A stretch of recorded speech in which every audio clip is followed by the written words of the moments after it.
내가 생명이 붙어 있는지 떨어져 있는지, 이 죽을까봐 무서워서 벌벌 떨면서 생명이 무슨 뜻인지도 모르고 살잖아요. 그래서 다른 사람을 학대하고 함부로 하고 죽이고 폭행하고 폭언하고 무시하고 그렇게 하는 거야. 자, 오늘은 창조와 인간이라는 그런 주제를 가지고 말씀을 같이 성경을 배워보는 시간을 가지도록 하겠습니다.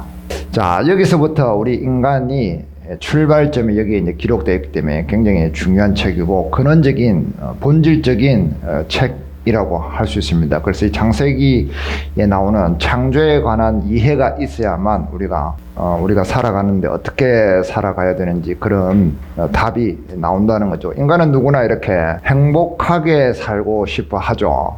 행복하게 살고 싶어 하죠. 불행하게 살고 싶어 하지 않습니다. 그것은 100% 누구나 동의하는 것입니다. 자, 그런데 이 행복이라는 것이 무엇입니까?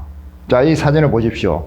여기에서 보이는 행복이 무엇입니까? 어떤 요소를 찾아낼 수 있겠습니까? 이 그림 속에서. 바로 제일 중요한 것은 서로 웃고 있다는 거죠. 내가 누군가를 보고 웃음이 나온다든지 또 누군가가 나를 보고 웃는다는 것, 이것이 어쩌면 행복의 한 모습일 수 있겠다고 우리가 생각을 할 수 있잖아요. 그리고 한 가지 더 필요한 것은 무엇이냐면, 꼭 필요한 게 뭐냐면 사람들이 이 웃음이 계속 지속되기를 바라는 거죠. 지속성입니다. 계속. 잠깐 내가 웃을 수 있지만 내가 잠깐 웃고 난 뒤에 바로 슬픔이 있다라고 생각하면 사람은 이 웃음을 웃음으로 여기지 않을 것입니다. 그죠? 전도서에서 그런 말씀이 있잖아요. 웃음의 뒤에도 슬픔이 있고, 그래서 웃음을 논하여 미친 것이라 한다. 네가 왜 지금 웃고 있지만 조금 있으면 너는 슬퍼할 것이긴데 왜 지금 웃고 있느냐. 그래서 그 웃음이 부질없는 것이다 라고 이야기를 하죠. 자, 이 웃음이 지속되고 계속되기를 바라는 마음이 있습니다. 그래서 이 행복이라는 것은 지속성이 있어야 된다는 거죠. 처음에는 이렇게 웃어주는, 참 이빨이 보이도록 환하게 웃어주는 사이였는데 계속해서 이런 사이가 안 될 수도 있잖아요. 나중에는 걱정을 주는 사이, 걱정을 주는 사람이 될 수도 있잖아요. 그리고 나중에는 무덤덤한 사람이 될 수도 있잖아요. 젊었을 때는 서로 웃음을 주고 서로 밝게 해주는데 나이가 들수록 삶에 찌달리다 보니까 나중에는 무덤덤해지는 거예요. 그리고 나중에는 보면은 걱정스러운 그런 사람으로 될 수도 있잖아요. 이 행복이라는 것은 계속 지속하기가 쉽지가 않다는 거죠. 이 행복은 안정감을 요구를 합니다. 그래서 유지하려고 어떻게 해요? 이 행복을 안정시키기 위해서 사람은 돈을 버는데 애를 쓰는 겁니다. 돈을 많이 벌어서 부자가 되면 이 행복이 안정적일 것이라고 생각을 하기 때문에 그렇죠. 그러나 과연 그럴까요? 이 사람 봐요. 이 칼막스라는 사람, 자본론에서 이런 글을 적어놨습니다. 같이 한번 읽어볼까요? 사슴이 신선한 물을 찾아 울부짖다. 사람은 불을 찾아 울부짖는다. 돈을 모으려는 충동은 무제한적이다. 그리고 인간의 최고 관심사는 부자가 되고자 하는 것이다. 우리보다 300년, 200~300년 앞서서 살았던 사람이 지금의 시대에 딱 맞는 이야기를 하는 겁니다. 이런 이야기는 이 사람은 했을까요? 그전에도 수많은 철학자들이 했던 말이죠. 답을 찾았던 얘기입니다. 이 부분에 대해서는. 그런데 사람은 계속 이것이 답이 아니라고 얘기하는데도 계속 그 짓을 하고 있는 거죠. 우리는 그렇게 살아가는 겁니다. 이 돈을 많이 벌어서 부자가 되면은 내 행복이 안정적일 거라고 생각하는 거예요. 그러나 이것은 충동적이라는 거죠. 충동적인 감정이라는 거죠. 감정에 불과하다는 이야기를 하고 있습니다. 돈의 노예가 되어서 쩔쩔매면서 살아야 되는 존재가 아니라 훨씬 더 많이 행복하고 아름답게 살아야 되는 존재입니다. 사실은 이 정도로 우리가 지금 살고 있는 이 정도로 행복하게 살 존재가 사실은 아닙니다. 그런데 이 안정감이 없기 때문에 우리가 계속 불안감이 있고 두려움이 있기 때문에 이 행복을 누리지를 못하고 있는 거죠. 안정, 이 안정은 어디서 온다고요? 계속성에서 옵니다. 계속. 이 계속이라는 것은 어디로 가요? 영원이라는 개념과 맞닿아 있어요. 그래서 이 행복은 영원해야만 우리가 안정을 누릴 수 있는 겁니다. 그런데 영원하지 않기 때문에 우리가 계속 불안감을 가지고 있는 거죠. 자, 우리가 지난 성경 공부 시간에 영원이라는 개념에 대해서 배웠습니다. 자, 영원이 무슨 뜻이라고요? 과거에도 있었고 현재도 있으며 미래에도 계속 있는 상태를 영원이라고 합니다. 하나님은 어제도 계시고 오늘도 계시고 내일도 계시고 이것이 지속적으로 계속해서 있는 상태를 영원이라 하는 거예요. 그러니까 하나님은 옛날에 계셨어요, 안 계셨어요? 계셨고 지금도 계셔요, 안 계세요? 계시죠. 앞으로도 계실 거죠. 그래서 영원히 계신 분이에요. 영원하신 분이에요. 자, 우리 사람은 과거에 있었어요, 없었어요? 없었죠. 근데 지금 어느 시점부터 태어나서 살고 있어요, 그죠? 그리고 나중에 어찌 될지 몰라. 그러니까 사람은 아직 영원한 존재가 아닌 거예요. 근데 영혼을 찾아가는 거예요, 그래서.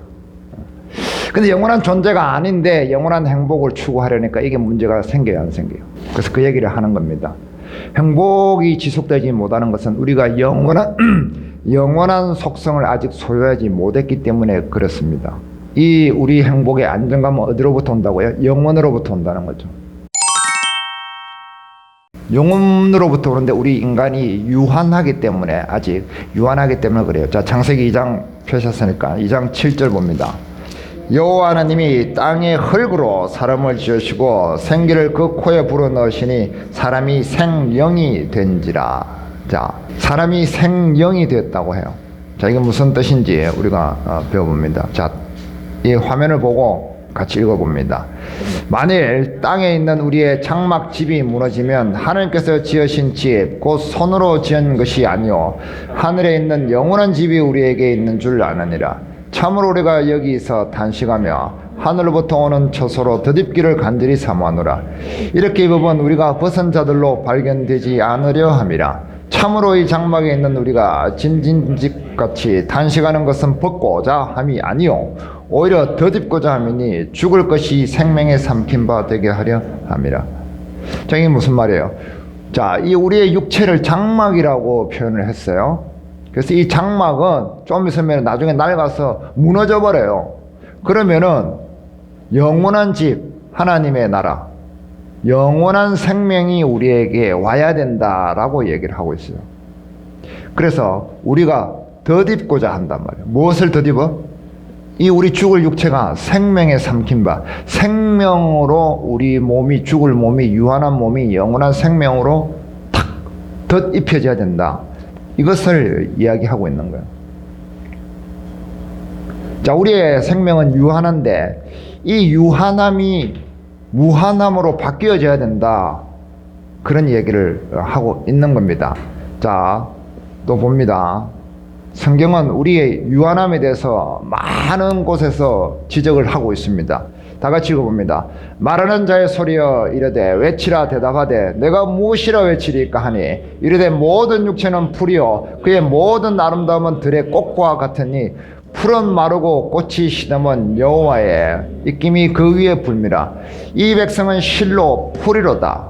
자, 이사야라는 선지자에게 가서 너희 백성에게 외쳐라 라고 하니까 이사야가 무엇을 외치리까 하니까 모든 육체는, 모든 사람의 육체는 풀이다 라고 외쳐라 라고 하나님께서 말씀하시는 거예요. 풀이 뭔디요? 시든다.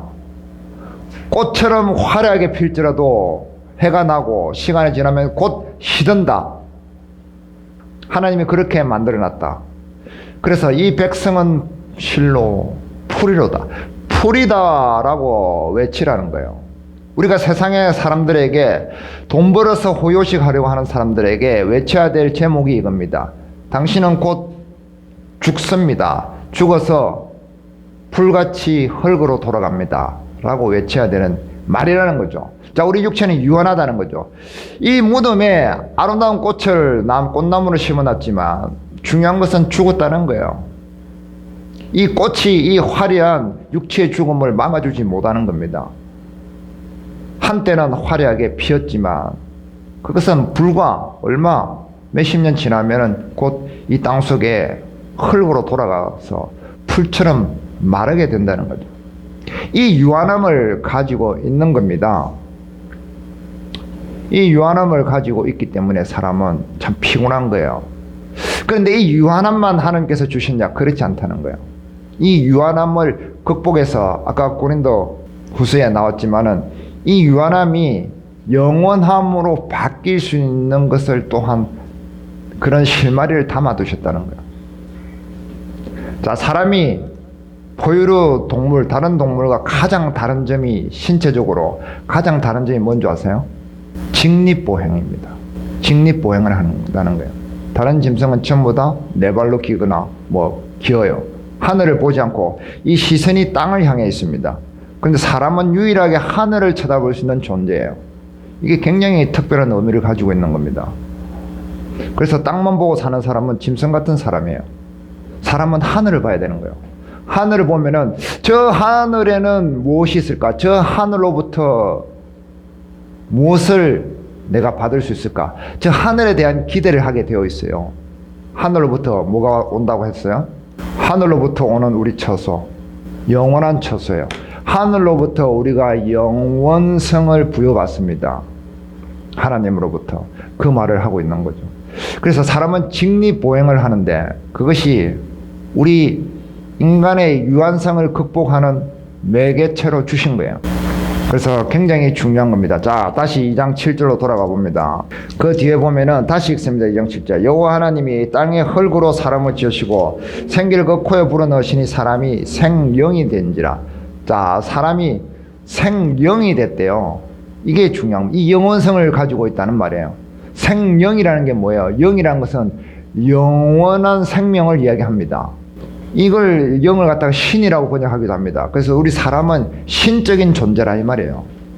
사람은 금방 사라져서 죽을 존재지만 또한 동시에 영원히 사는 생명체의 존재이다. 사람의 존재 방식을 이야기하는 겁니다. 사람의 존재 방식은 뭐라고요? 생령이에요, 사실은. 육체는 풀에 가까웠는데 그런데 그것을 극복하면은 사람은 생령이 되는 거예요. 영원히 사는 생명체인 거예요. 그것이 사람의 존재 방식입니다. 어떻게 존재한다고요? 사람은 생령이에요. 생령이 뭐라고요?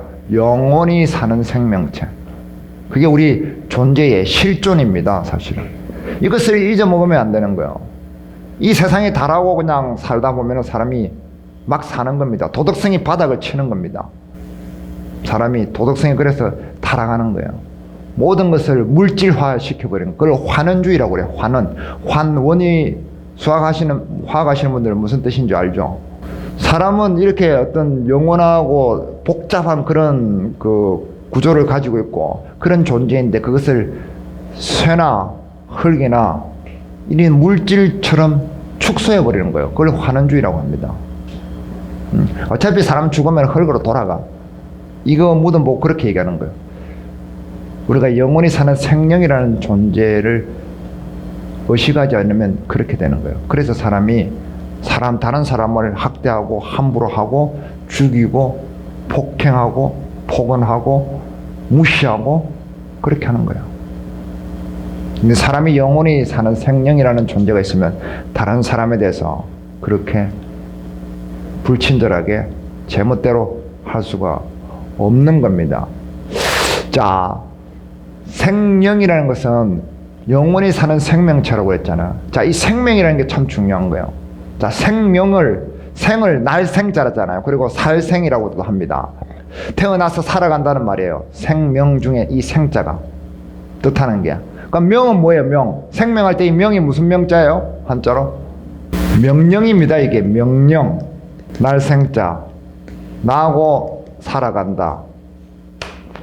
명령으로 태어나서 명령으로 살아간다가 이 생명이라는 뜻이에요. 생명이라는 뜻이 뭐라고요? 명령을 가지고 태어나서 살아간다는 것이 생명이라는 뜻이에요. 이거 알았어요? 여태까지 수십 년 살아도 내가 생명이 붙어 있는지 떨어져 있는지 이 죽을까봐 무서워서 벌벌 떨면서 생명이 무슨 뜻인지도 모르고 살잖아요. 명령을 가지고 태어났단 말이에요. 그리고 명령을 지키면서 사는 게 생명이에요. 그 명령을 지키면서 살아갈 때 영원히 산다. 그게 생명이라는 뜻이에요. 우리의 존재 방식은 명령을 가지고 살아갈 때 영원히 산다. 그것이 우리의 존재 방식이라는 거예요. 성경에서 말하는 겁니다. 그 명령이 뭐에 관한 거냐? 그 명령이 뭐냐면은 나무에 관한 거예요. 나무. 명령이 뭐라고요? 나무. 자, 봅니다. 무슨 나무? 자, 다 같이 있습니다. 여호와 하나님이 그 땅에서 보기에 아름답고 먹기에 좋은 나무가 나게 하시니 동산 가운데에는 생명나무와 선악을 알게 하는 나무도 있더라. 자, 이 아름답고 먹기 좋은 나무가 있고 그 다음에 동산 가운데는 생명나무와 선악을 알게 하는 나무가 있고 이 나무 이야기를 하는 거예요. 이 나무 이야기를 하면서 15절부터 17절 같이 읽습니다. 여호와 하나님이 그 사람을 이끌어 에덴 동산에 두어 그것을 경작하며 지키게 하시고 여호와 하나님이 그 사람에게 명하여 이르시되 동산 각종 나무의 열매는 내가 임의로 먹되 선악을 알게 하는 나무의 열매는 먹지 말라. 내가 먹는 날에는 반드시 죽으리라 하시니라. 자, 명령이 이거예요. 내가 동산 나무 중에 모든 나무는 내 임의로 먹되 선악을 알게 하는 선악과는 절대 먹지 말라. 이것이 명령이에요. 자, 그런데 그 앞에 어떤 명령이 있어요? 15절에 그것을 경작하며 지키게 하시고, 자, 경작한 무엇을 경작해야 돼요? 내가 먹고 살 것을 경작하는 거죠. 먹고 살 것은 어떤 거죠? 9절을 보면은 여호와 하나님의 그 땅에서 보기에 아름답고 먹기 좋은 나무, 아름답고 먹기 좋은 나무는 내가 경작해서 먹고 살아야 돼요. 이거는 우리 육체를 위한 거예요. 그것은 경작하라는 명령을 주셨고, 그 다음에 동산 가운데는 선악을 알게 하는 나무도 있더라. 이 선악을 알게 하는 나무는 지키라라는 명령을 주십니다. 이 명령 두 가지, 나무에 관한 명령 두 가지. 자, 지키라라는 명령이 더 중요해 보여요? 아니면 경작하라는 명령이 더 중요해 보여요? 어떤 게 더 중요해 보여요? 지키라. 그것이 더 우선순위이다 이 말이에요. 상위의 명령이다 이 말이에요. 상위의 법이다 이 말이에요. 이것을 지켜야만 밑에 것도 지킬 수 있게 되는 거예요. 자, 그래서 정리해 보면 뭐야? 선악과를 지키라는 그 명령을 지킴으로 각종 열매 나무를 우리가 먹고 살면서 행복할 수 있다 이 말이에요. 정리됩니까? 이게 사람이 생명이라는 의미예요. 이 명령이 나무에 관한 거란 말이에요. 먹기에 좋은 나무는 우리 육체의 생명을 위한 것입니다. 영양소가 듬뿍 담긴 달달하고 시큼하고 달콤하고 그런 열매를 우리 실컷 먹을 수 있도록 했어요. 그것을 가꾸어. 옛날에 탱자탱자 놀면서 따먹은 게 아니에요. 그거 가꾸어서 일을 하면서 먹고 살아야 되는 거예요. 우리 육체를 위한 겁니다. 이 선악과를 지키라는 명령은 뭐예요? 우리의 영혼을 위하는 거예요. 영원한 생명을 위한 명령입니다. 우리 영원한 생명을 위한 명령을 지킴으로써 우리 육체에 관한 생명도 지킬 수가 있게 되는 거예요. 그렇게 하나님께서 명령을 주셨습니다. 그것이 우리가 생명을 가지고 이 땅에 보냄을 받은 이유란 말이에요. 이 원리를 알아야 되는 거예요. 우리가 왜 태어난 줄 아세요? 이 명령을 지켜서 행복을 누리기 위해서, 영원한 복락을 누리기 위해서 이 땅에 태어난 거예요. 그것이 우리의 존재 방식입니다. 그런데 하나님은 이 명령을 주시고 갑자기 뭘 하세요? 하와를 만들어주세요. 하와를. 자, 18절 봅니다. 여호와 하나님이 이르시되 사람이 혼자 사는 것이 좋지 아니하니 내가 그를 위하여 돕는 배필을 지으리라 하시니라. 자, 창세기에 하나님께서 하늘을 만들고 땅을 만들고 첫째 날, 둘째 날, 셋째 날, 넷째 날, 다섯째 날, 여섯째 날 좋더라 하나님 보시기에 심히 좋더라 뭐 이렇게 했는데 좋지 않다라는 단어가 처음 나오는 게 이 대목입니다. 사람이 혼자 있는 것이 좋지 못하다. not good. 더 심하게 번역하면 악하다라고 볼 수도 있어요. 자, 사람이 혼자 있는 것은 굉장히 하나님 보시기에 좋지 않은 겁니다. 무엇을 얘기해요? 사람은 관계 속에서 살아가는 존재라는 거예요. 사회적인 존재. 그리고 사람은 대상이 있어야 돼요. 어떤 대상? 사랑을 나눌 수 있는 대상이 있어야 돼요. 이것이 사람의 행동 방식입니다. 삶의 방식. 사람의 존재 방식은 생명이라고 했죠. 사람의 행동 방식, 삶의 방식은 뭐다? 사랑이에요. 사랑의 관계. 사랑을 나누는 거예요. 사랑을 나누는 대상이 있어야 되는 겁니다. 그것이 사람의 삶의 방식이에요. 사랑을 나누는 대상이 없는 것을 하나님은 굉장히 악하게 보십니다. 혼자서 고립되고 분리되고 이렇게 되는 것을 하나님은 악하게 보신다 이 말이에요. 서로 사랑하고 위하고 하나 되고 부둥켜 안고 위해주고 이것을 하나님께서는 선하게 보신단 말이에요. 그렇게 사람을 지었단 말이에요. 그래서 하와를 만들어 주신 거예요. 루마니아의 신학자 스터닐로에라는 분이 있어요. 이분은 이 삼위일체 하나님에 대해서 설명을 할 때 요한복음 1장 1절을 이렇게 해석했습니다. 태초에 말씀이 계시니라. 이것을 태초에 사랑이 있었다. 삼위일체 성부 성자 성령 하나님이 세 분이 온전한 사랑의 관계로 계셨다. 그렇게 설명을 하고 있어요. 삼위일체를. 그래서 그 사랑에서 뿜어져 나온 것이 사람이란 말이에요. 아담이란 말이에요. 그리고 그 아담을 통해서 하와가 나왔잖아요. 그래서 아담과 하와는 서로 한 몸으로 서로 사랑해야 되는 그런 의미를, 원리를 가지고 태어난 것이죠. 둘이 한 몸이 되는 거예요. 자, 그래서 아담이 뭐라고 하나 보니까 다 같이 읽습니다. 아담이 이르되 이는 내 뼈 중에 뼈요 살 중에 살이라. 이것을 남자에게서 취하였은즉 여자라 부르리라 하니라. 아담이 보니까 처음에 하와를 만들어 가지고 자기가 잠에서 깨어나니까 이것은 내가 그냥 아이고 좋네라고 웃을 정도가 아니에요. 웃음을 주는 사람의 정도가 아니라 자기를 담복하게 만드는 사람이었어요. 그 정도로 깊이 사랑할 수 있는 존재였단 말이에요. 내 뼈 중에 뼈요, 내 살 중에 살요. 네가 곧 나다라는 말이죠. 한 몸, 유니언을 이야기하는 겁니다. 그래서 24절 이러므로 남자가 부모를 떠나 그의 아내와 합하여 둘이 한 몸을 이룰지니라. 사랑의 관계는 한 몸이 되는 거예요. 네 뼈가 내 뼈가 되고 내 살이 네 살이 되는 거예요. 그것을 사랑의 관계라고 하는 겁니다. 자, 25절도 다 같이 있습니다. 아담과 그의 아내 두 사람이 벌거벗었으나 부끄러워하지 아니하니라. 부끄러워하지 않아요. 하나가 되면 부끄러워하지 않습니다. 하나가 안 되면 부끄러워하고 껄끄러워요. 한 몸이 되면 부끄러워하지 않는 겁니다. 전적인 신뢰를 얘기합니다. 전적으로 100% 믿어요. 당신은 나만을 사랑하는 것을 내가 100% 확신한다. 다른 여자에게 눈길을 주지 않는 것을 내가 100% 확신한다. 그것을 벌거벗어서나 서로 부끄러워하지 않는다 라는 의미예요.